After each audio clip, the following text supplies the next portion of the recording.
রাধে রাধে বন্ধুরা, কৃষ্ণময় শুভ সকাল। সবাই ভালো থাকবেন এবং সুস্থ থাকবেন, ঈশ্বরের কাছে এটাই প্রার্থনা করি।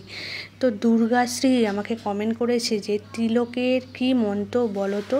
সেটা লেখাটাও একভাবে লিখে দিয়েছে, এমনইভাবে আমি অনেক কষ্টে কমেন্টটা পড়লাম যে এটা কি বলেছে, কেটে কেটে কমেন্টটা লিখেনি, একবারে লিখেছে কমেন্টটা। তো আমি অনেক কষ্টে পড়ে দেখলাম যে এটা বলা হয়েছে যে তিলকের কি মন্ত্র বলো তো। তো ললাটে ওম শ্রী কেশবায় নম, উদারে ওম শ্রী নারায়ণ নম, বক্ষস্থলে ওম শ্রী মাধবায় নম, কণ্ঠে ওম শ্রী গোবিন্দায় নম, দক্ষিণ পার্শ্বে ওম শ্রী বিষ্ণুমায় নম, দক্ষিণ বাহুতে ওম শ্রী মধুসূদনায় নম, দক্ষিণ স্কন্ধে ওম শ্রী বিক্ষবায় নম, বাম পার্শ্বে ওম শ্রী বামনায় নম, বাম বাহুতে ওম শ্রী ধরায় নম, বাম স্কন্ধে ওম শ্রী হৃষিকেশায় নম, পৃষ্ঠে ওম শ্রী পদ্মে নাভায় নম, কোটিতে ওম শ্রী দামোদরায় নম। এটাই হচ্ছে তিলক ধারণের মন্ত্র। তো আমি কিন্তু না জেনে, আর এটা সবারই উচিত যারা তিলক সেবা করে, এটা সবাই জানে, সব ভক্তগণই জানে যে শুধু তিলক পড়লেই হয় না, তিলক করার পর তিলকের মন্ত্র বলতে হয়। এই দেহটাকে মন্দির বলা হয়েছে, তো মন্দিরটা তো এমনি। বন্ধুরা, তোমরা সকলেই জানো, কদিন আগে একটা ভিডিও পোস্ট করেছিলাম, সেখানে একজন কমেন্ট করেছিল, অরূপ সর্দার আপনি কি জানেন বিবাহিত মহিলা একাদশী করা নিষিদ্ধ, তাতে স্বামীর আয়ু ক্ষয় হয়।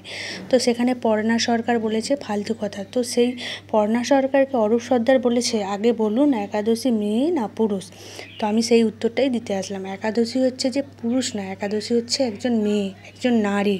তো একাদশী সম্বন্ধে যেহেতু কথা আসলো, তো একাদশী নিয়ে বলে নিই। 8ই জ্যৈষ্ঠ 23শে মে শুক্রবার শ্রী শ্রী অপরা একাদশী উপবাস পালন পরের দিন সকাল 9টা 22-এর মধ্যে।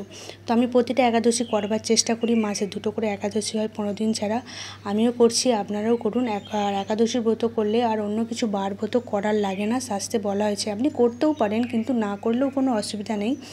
একাদশী সবথেকে বড় ব্রত হচ্ছে একাদশী ব্রত। একাদশী ব্রত করলে আপনি সব ব্রতের ফল এই একটা ব্রতের মধ্যে।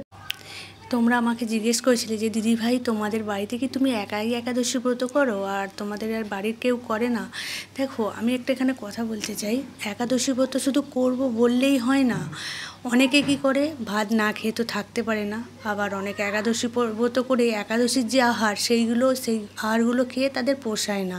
অনেকের খিদে পায়, করতে চাইলেও হয় না। এখান থেকে আমরা কি বুঝতে পারি যে ভগবানের কৃপা ছাড়া একাদশী ব্রত করা, ভগবানের কথা শ্রবণ করা, সাধুসঙ্গ করা, এইগুলো ভগবানের কৃপা ছাড়া হয় না। আর আমার এখানে শাশুড়ি মা, দেখো ক্যামেরাটা বসিয়েছি, তো শাশুড়ি মা দেখছিলেন উঁকি মেরে। তো আমি বললাম যে তুমি তো সবজি রাঙিনা করবে, তো এখানে বসো। তো সেই জন্য আমি এটা বলছিলাম। তো আর শাশুড়ি মায়ের বয়স তো প্রায় 85 ছাড়িয়ে গেছে। কিন্তু দেখো, যার হয় তো 8-এ হয়, যার হয় না 80-তেও হয় না। আমার শাশুড়ি মা সব কিছু এখনও আমিষ আহার করে, একাদশী ব্রত করে না। তো কি করব? তা বলে কি আমি তেনাকে ত্যাগ করে দেবো? তাকে কি আমি রান্না করে দেবো না? আমি জব করি, সব কিছুই করি, কিন্তু আমার শাশুড়ি মায়ের জন্য আমাকে আমিষ আহার রান্না করতে হয়, কারণ আমার শাশুড়ি মা ওইসবগুলো ছাড়া খেতে পারে না। তো কি করা যাবে? আর আমার গুরুদেব বলেন যে কাউকে বাদ দিয়ে না, সবাইকে নিয়ে করো। আর এখানে দেখো, আমার জব করা একটু বাকি ছিল, একবারে তো জব হয়ে ওঠে না। আর আমি এখানে জব করছি আর শাশুড়ি মা সবজি কাটছে।